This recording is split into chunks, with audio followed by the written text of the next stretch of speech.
Dear friends, நாம் இந்த வீடியோவில் தமிழ்நாட்டின் 38 மாவட்டங்களையும் ஷார்ட்கட்டாக அழகாக ஒரு கதை மூலம் பார்க்கலாம்.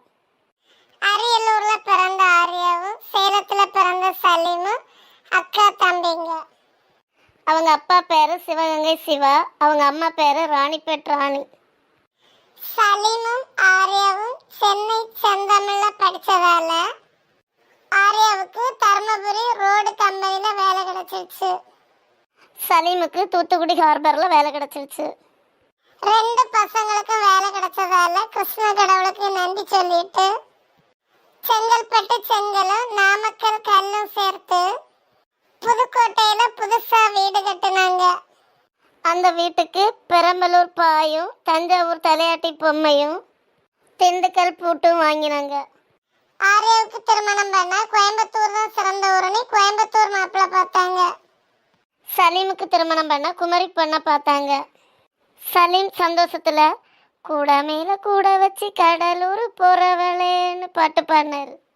கல்யாண ஃபங்க்ஷனுக்காக காஞ்சிபுரம் போய் பட்டு சாரியும் திருநெல்வேலி அல்வாவும் மதுரை மல்லிப்பூவும் தேனி தேனும்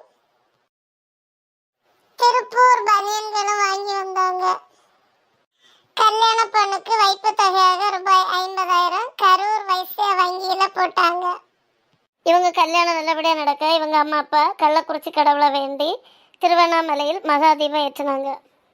இவங்க கல்யாணம் திருச்சிராப்பள்ளி கோயிலில் நடந்துச்சு. திருமண வரவேற்பு திருப்பத்தூர் மண்டபத்தில் வச்சாங்க. கல்யாணத்தின் சிறப்பம்சமாக மயிலாடுதுறை மயிலாட்டமும் நாகப்பட்டினம் நாகப்பாம்பு ஆட்டமும் மக்களை கவர்ந்தது. கல்யாண சாப்பாடு ஸ்பெஷலாக திருவாரூர் தேங்காய் திருவலும் வெள்ளூர் பிரியாணியும் கொடுத்தாங்க. கல்யாண விருந்து சாப்பிட்டவங்களுக்கு பரிசாக நீலகிரி தைலத்தை ராமநாதபுரம் ராமநாதன் கொடுத்தாரு. மணமக்களுக்கு விருந்து சாப்பாடு விருதுநகர்ல நடந்துச்சு. கல்யாணம் நல்லபடியாக முடிஞ்சதால திருவள்ளூர் போய் திருவள்ளுவரின் பாதம் வணங்கி தென்காசி மாலை போட்டு விழுப்புரமா விழுந்து வணங்கினாங்க.